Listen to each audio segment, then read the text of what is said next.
Hello, hello, hello to those on YouTube. My name is Deborah Westbrook, and today we're going to be talking about Upper Room Ascension, and we're going to look at it through the lens of sacred geometry. So I abolish all the religious stuff, and I look to the heart of the Bible as a wisdom book and see how it enlightens me and changes my life in so many ways.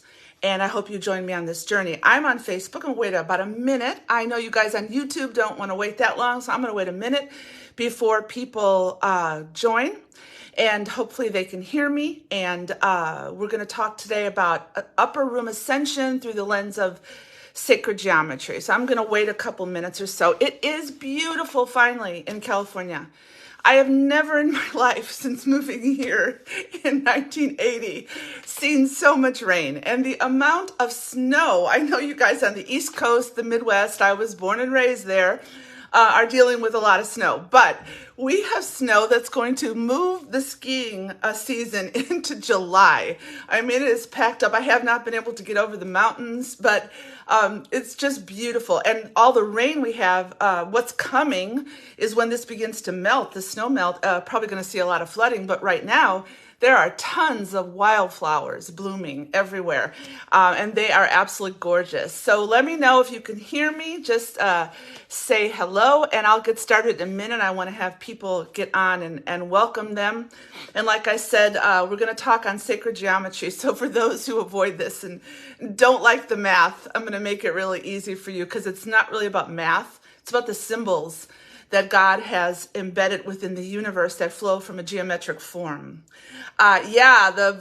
Thanks, Kristen. Yeah, it's very beautiful, and the flowers are all over, not only California wildflowers that are native to the state, but others that are just coming out because of the rain. So it's actually gorgeous. So let's get started. Tell you why I'm doing this. I may repeat myself as people add.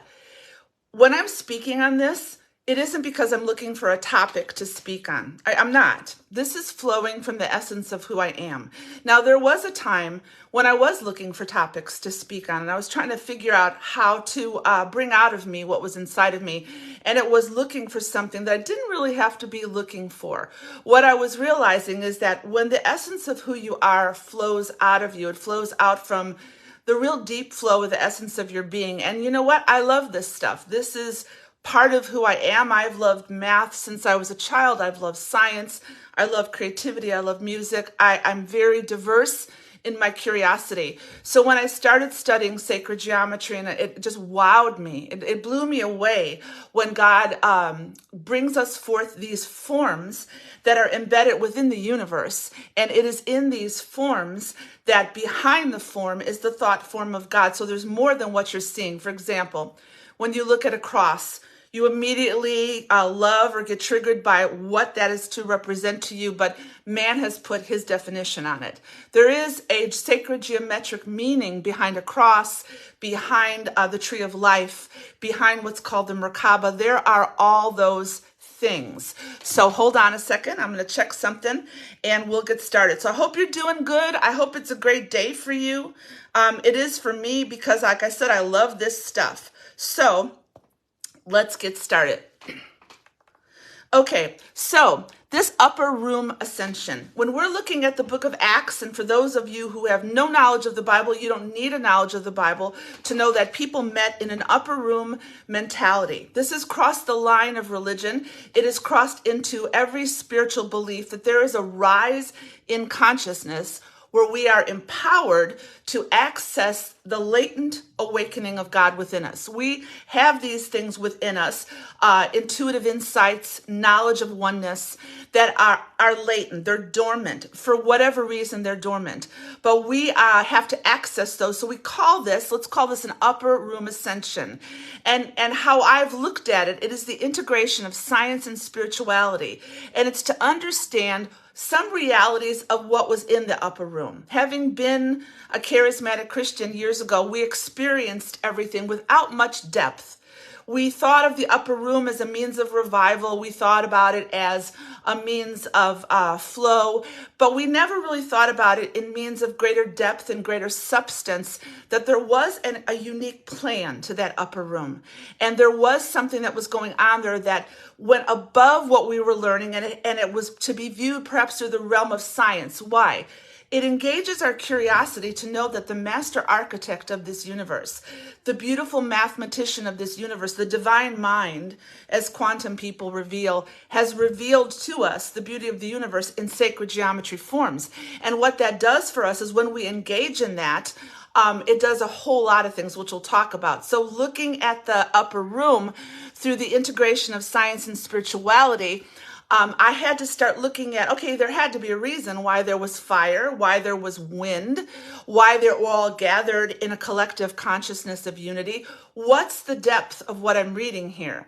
Because we can experientialize everything. We can put a whole bunch of garbage talk on it, but we never understand the depth of what we're really reading. And when we understand the depth of it, it broadens our awareness. We just grow in our spiritual awareness, which is an energy of love. The end result of that is that we expand within ourselves to know and believe that we're more than we ever could have imagined. So there is another way to look at the upper room ascension and why it's important to look at, but I'm not going to be able to get into it today, but it is very important. And it is the absence of the divine feminine anywhere in the book of Acts. We see in the book of Acts that there's this constant flow for revival and movement, and it's all flowing from the divine masculine, which there's nothing wrong with, except that the divine feminine and the divine masculine have to work within each of us as an energy that is harmonic. Now, I can do a whole message on that, and I may do it at a later date, but you have to know that it is the nature of the divine feminine to not look at it linearly or logically. It is the nature of the divine feminine to look at this intuitively and say, what am I seeing in this upper room ascension? And then it is the nature of the divine masculine to be able to bring it out to a level of understanding that you can understand. So there is an awareness and then there is action. And that's what I do. I'm hoping that this is being balanced in me so that intuitively, when I learn these things, I can't just sit on them. I have to be able to bring them forth. Now, this all ties in. If you've never read the Gospel of Mary Magdalene, I would have you read that because she was omitted out of the history. And unless we start looking at anything we're reading, any level of spirituality, I'll get into that in another message. So that's two ways of looking at the upper room ascension. So let me do that in another video. And we'll talk about patriarchy, not in a rant, in truth, like on the post. But let's talk about the upper room in the book of Acts, chapter 2, because I think it is a consciousness that is not just limited to a Christian version of what is believed happened. I believe it permeates all spiritual wisdom there, and you could call it whatever you like. There is a rise in consciousness that is enhanced in divine unity, and unity can only be espoused through love. Now, if you're going to rise in consciousness, you have to notice that in this room, there is a locality where they gather, but it is a non-locality that they are accessing, which means that they may gather in their physical being, but they're accessing a higher awareness that is available to them just in a 3D realm. So they met and they ascended in consciousness. Okay, so real briefly, what's consciousness? Consciousness is the state of being awake, to be able to see greater than you've ever seen, to know more than you've ever known, to hear, to live and move and have your being in the earth, but not of the earth, not in the world, but not of the world, that you are accessing higher dimensions to grow spiritually. But on the other hand, a collective consciousness that is based on negativity or a controlling narrative or a narrative based upon fear will pull you into that collective consciousness so that you don't rise or ascend, you rather descend into a low vibrational energy. We know that. So this state of a rise in consciousness comes from a unity first within yourself before it could be activated outside yourself. So there has to be an awareness of oneness in you, and there has to be, they were at the right time, at the right place, had been through every experience possible with this wonderful wisdom teacher called Jesus, and they were not able to hear him through that whole time. They were not aware, so they were brought into a place where there was going to come fire and wind as one of the things that hit them, and that changed their being. There is power if you understand why fire and why wind, and it goes back to sacred geometry. So in this consciousness, to rise, they became aware of a non-local, eternal, unified field. Okay, so you're going to rise in consciousness when you're in union with people, also when love energy. So the time was right for them. So consciousness poses the most baffling problem because in the science of the mind, it's something we know we know intimately in ourself, in our heart, but it is nothing that is easy to explain. So I'm not going to. You can do your own research on this. Just know that when they ascended in consciousness, it increased their light. I can show and prove that scientifically.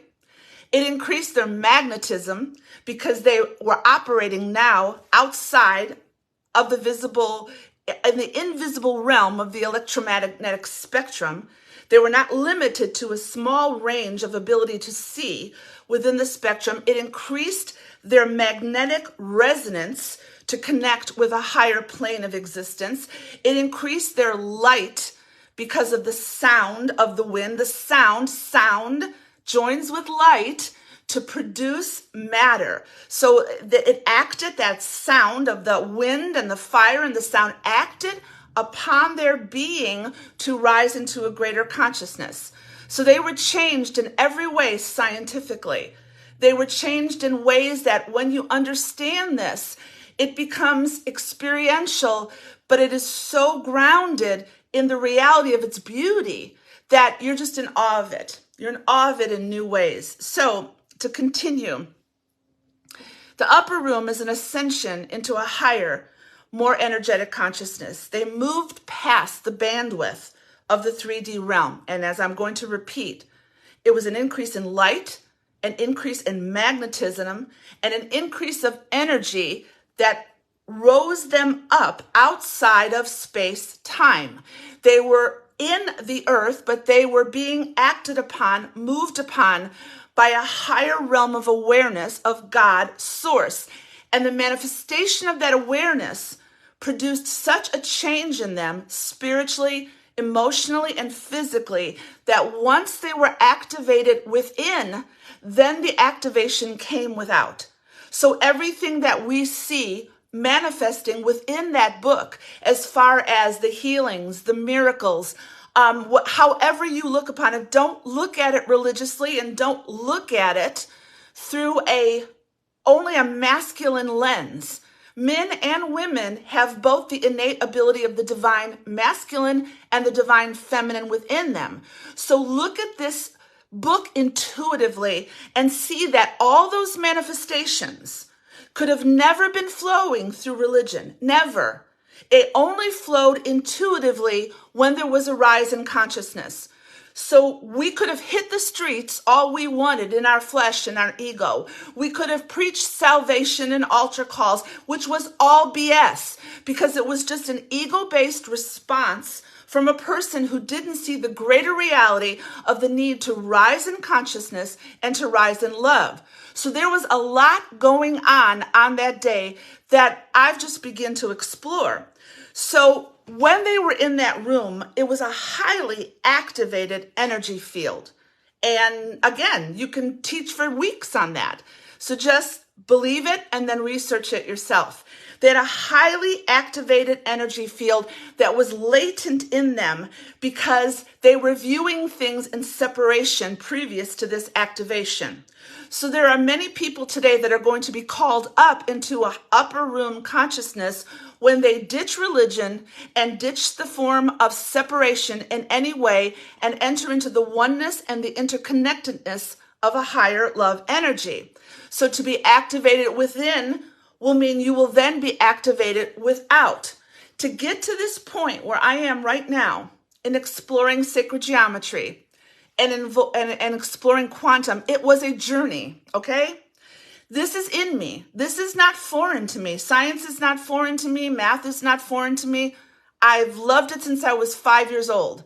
So it was latent in me in how to, I tossed it to the side as if it had no value.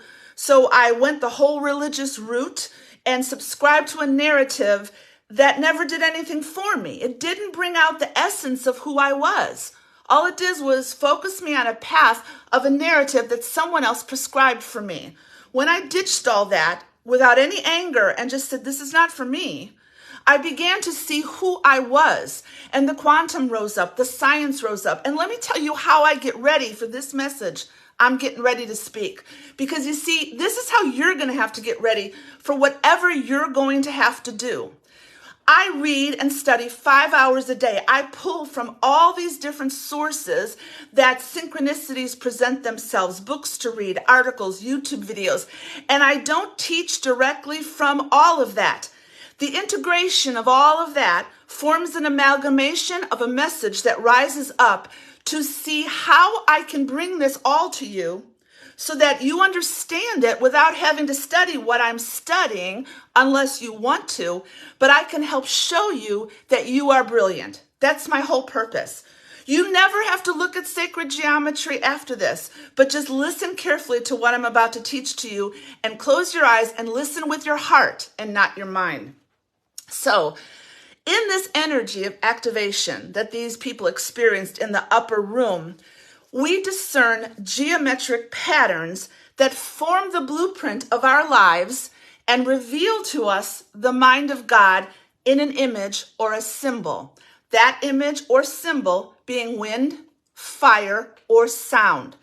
Behind that symbol of fire, behind that symbol of air or water or whatever, there is a deeper reality that God has implanted and embedded within the universe on every realm, from the spiral galaxies to the very essence of the subatomic particles in your life.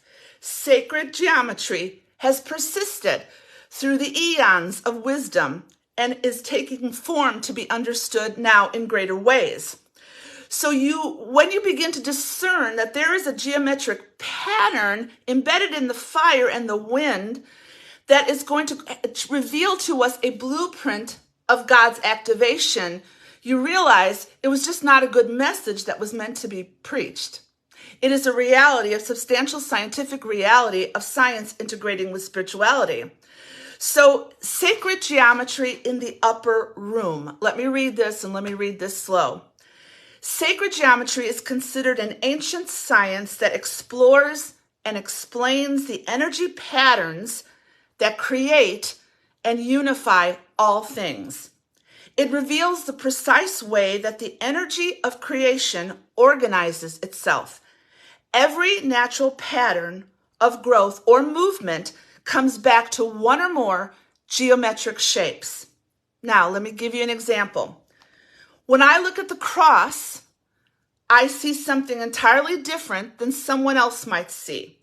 If you're triggered by religion, the cross as a symbol is not going to do very much for you. If you're a legalistic person, you're going to see it as it's the only way to salvation. There are a number of ways to see the symbol of a cross, but the true way to see the symbol of a cross, of what was intent in the heart and the mind of God, was that this cross is a geometric pattern formed upon perpendicular lines that says this is the intersection of heaven and earth, and I'm just making it simple. That intersection of heaven and earth means you are divinely human.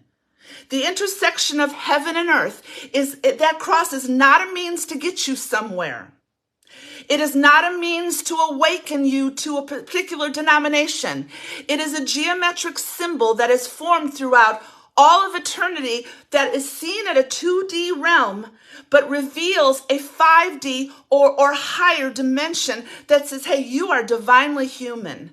And I, God, source of everything within you, you intersect beautifully, integrally in earth, but not of earth. There is an intersection in your life going on of you being divinely human. So what happens then, this is way before a lot of these sacred geometry principles. They were, Christianity isn't the end all be all. It is a beautiful way to understand the beauty of the Bible and the beauty of Jesus as a wisdom teacher. But there were things way before it, and whatever will happen from this point forward. If we do not open our minds and our hearts to see this, we are going to get put into a very narrow reality. So what happens is that the symbols, many symbols, the hexagon, the pentagram, the tetrahedron, the octahedron, the circle, the square, they all exist to reveal different planes of reality. And there is a depth to them that can't be understood unless you look past the 2D form that we see, follow me, is just a shadow, and you look at the dimension of what that form is revealing. You don't need to know the forms today. You can look them up yourself, or maybe I'll do a Zoom with pictures. But here's the deal.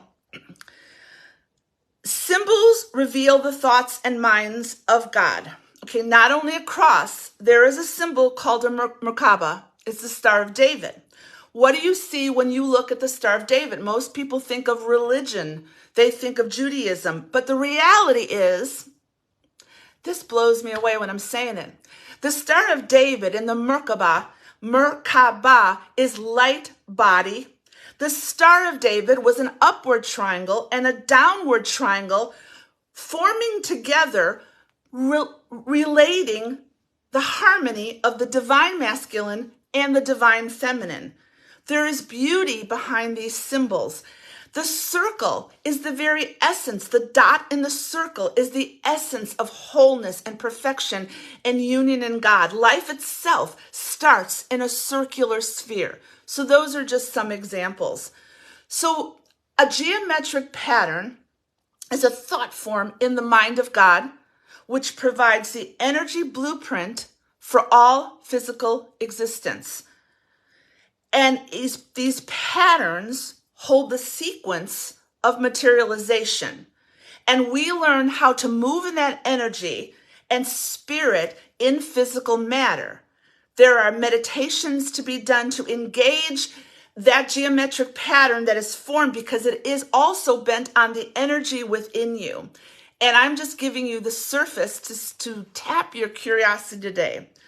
So let's look at fire and wind. Let's get really specific. This is a broad topic. Let's just think about the upper room and the fire and the wind. These were symbols manifested on the physical plane, within the physical plane, that were actually packets of divine consciousness that held within them pure structural patterns that moved down from a higher plane to reach us in oneness in this plane, to wake us up to what we were really capable of in moving in a rise in consciousness. Let me repeat this. Fire and wind aren't just the solid forms that we think of, as far as wind being air in the weather or fire being something we can see.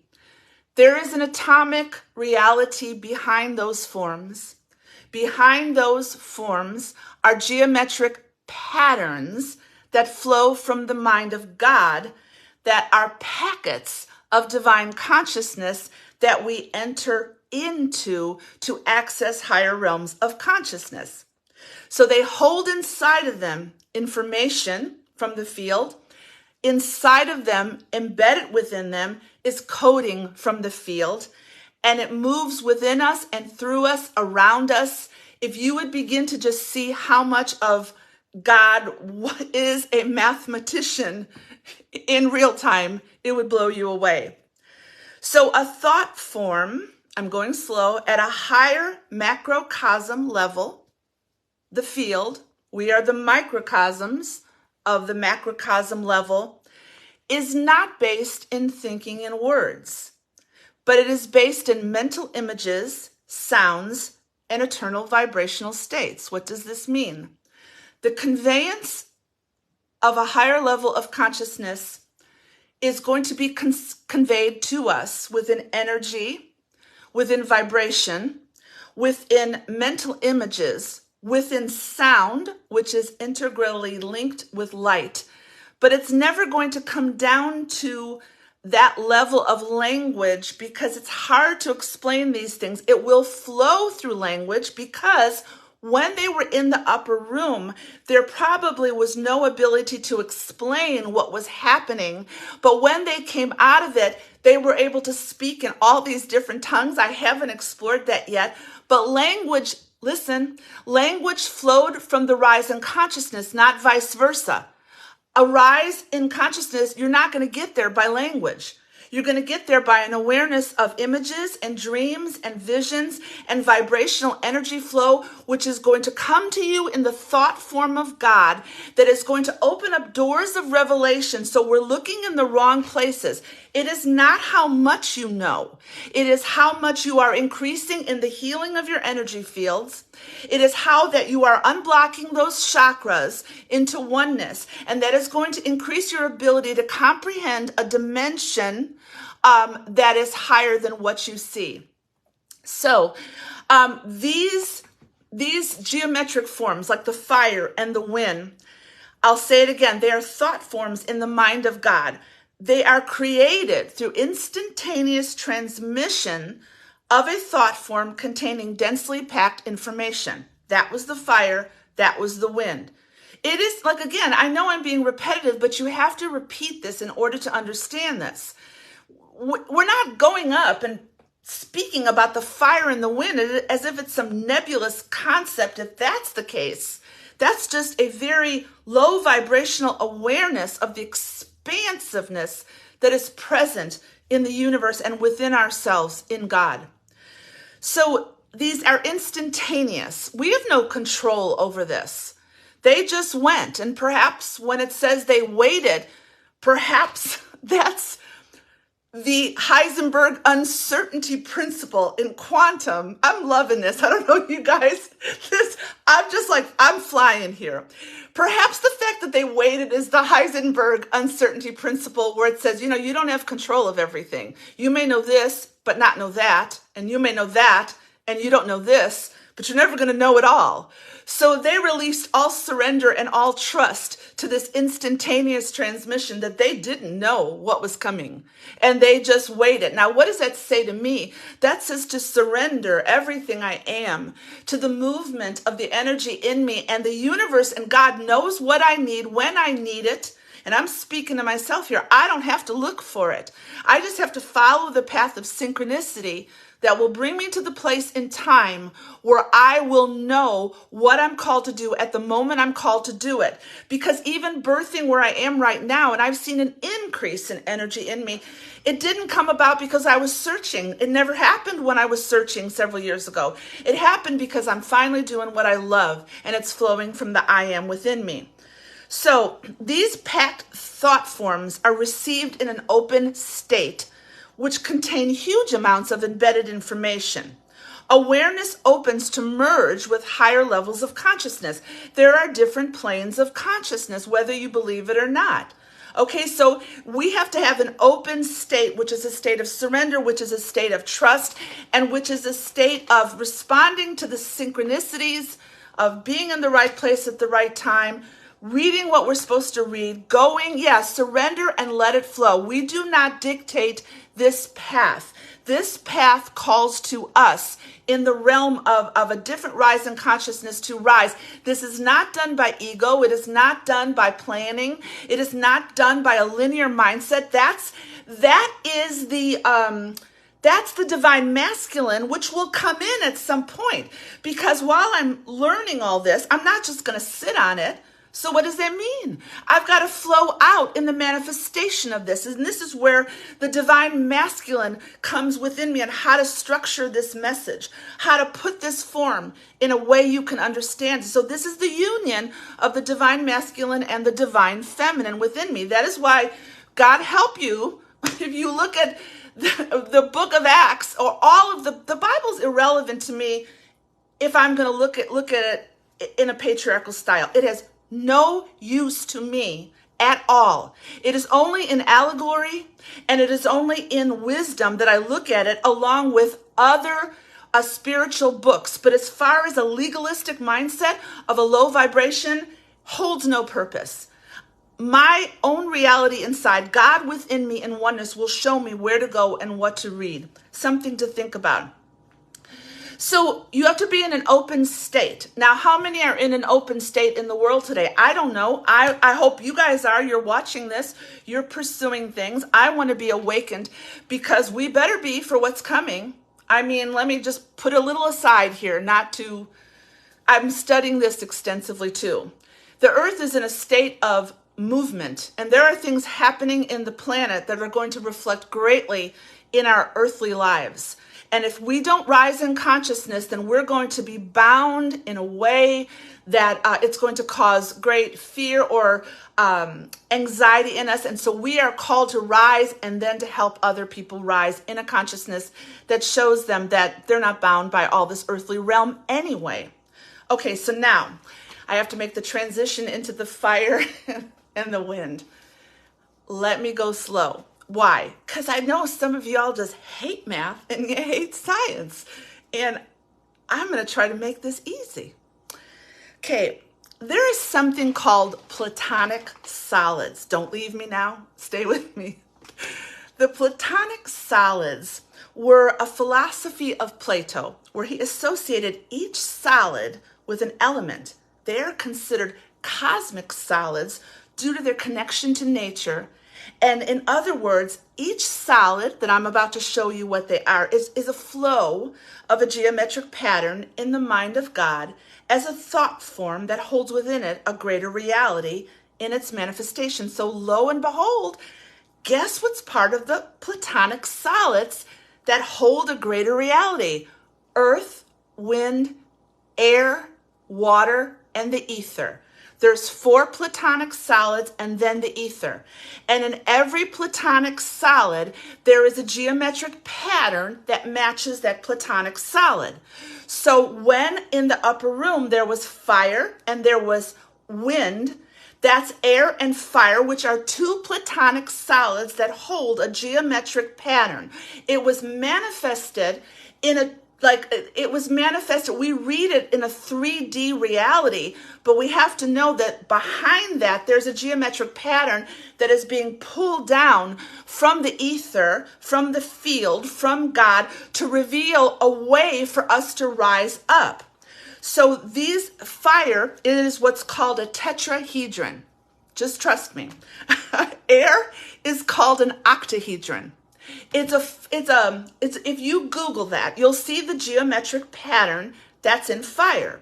You'll see the geometric pattern that's in air. Earth is a cube. Water is an isohedron, and the ether is a dodecahedron.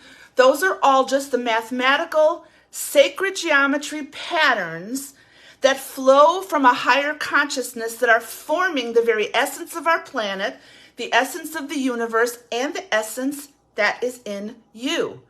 So why is this good?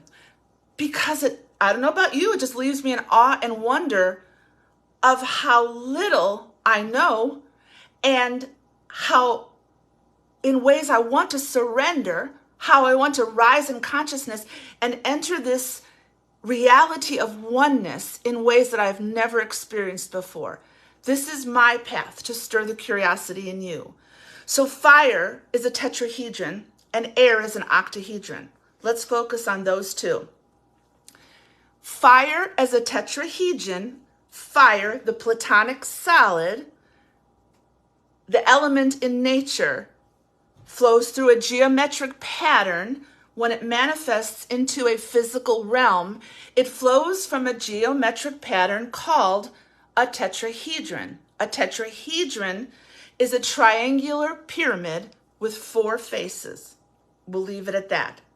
Now, the essence behind the tetrahedron in sacred geometry shows us that through this form, throughout time, throughout ancient wisdom, it always connects us to spirit, and it creates a fundamental stability and strong structure. Listen, fire as the tetrahedron creates a strong structure for physical manifestation, just as the spirit is the foundation behind the crystallization of physical matter. What does that mean? It means that when they took it to the streets, the women and the men took it to the streets. They moved out from a higher realm of consciousness, and bam, Peter's shadow healed. They spoke, and the sound of their words were the sound that came from a higher dimension, and that sound vibrated into the hearts of the people, and it caused their hearts to expand in a resonance that was incomprehensible behind that. So this is what happened because of the fire. God was moving within them in the fire, but it was a created fundamental reality and a strong structure for physical manifestation. It had to be fire because what they were going to manifest had to come from an internal strength that fire, those tongues of fire, which is the spark of God, moving within their being, through every cell of their being, every part of their being, was going to physically make them strong as they moved in the world, but not of the world. Moving from a higher place of consciousness, they were moving in the world, but not of the world, through this symbol and through this geometric pattern, which had power in that room. It had power beside the physical application. So now listen to this. I'll talk about air in a minute, the wind, but when combined with air and fire create tremendously strong trusses to support physical weight to withstand high pressure loads. Now, what does that mean? Well, look at this.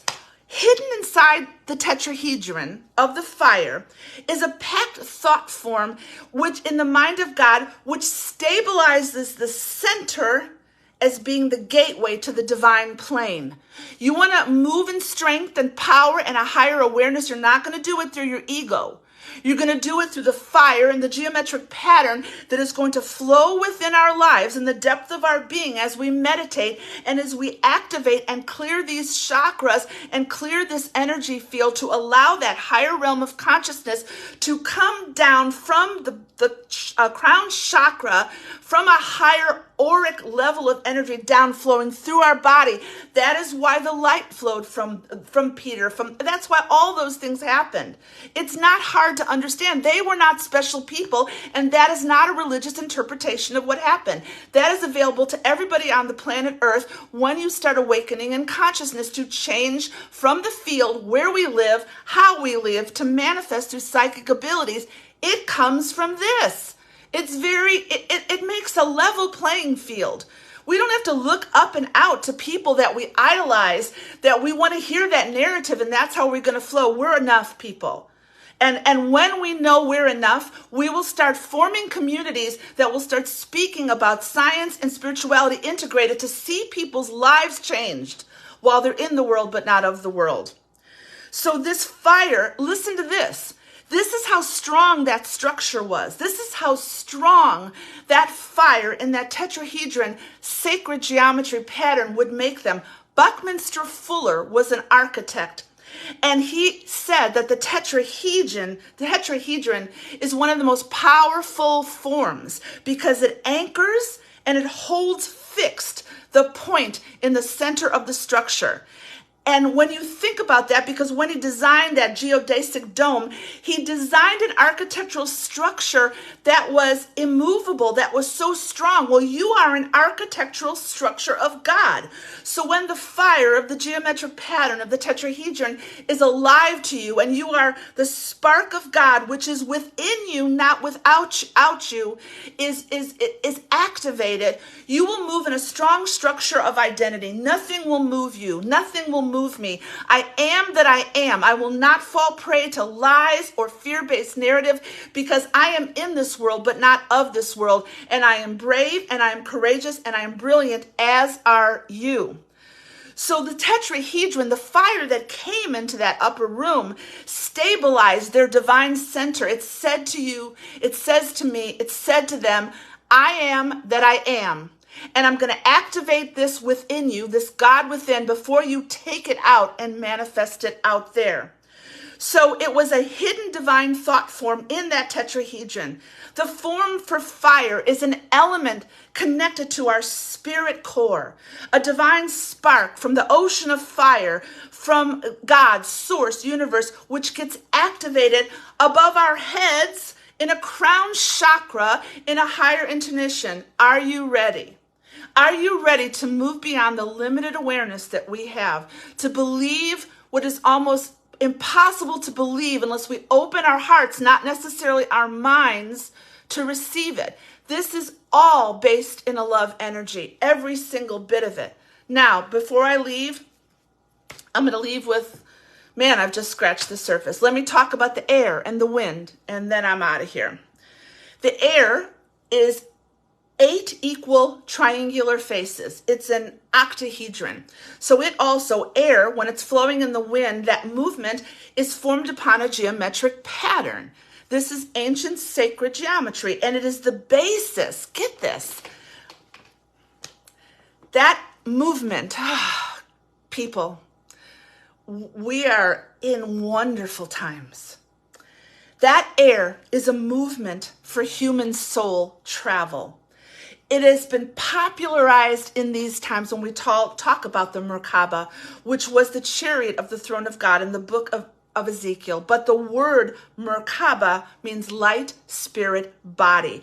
This air is the connection to lift us up into a higher reality, and the fire is the strength to have us move in the earth. The fire is in the earth in a strength from a higher consciousness that is activated through the sacred geometrical pattern of the air, which is the octahedron.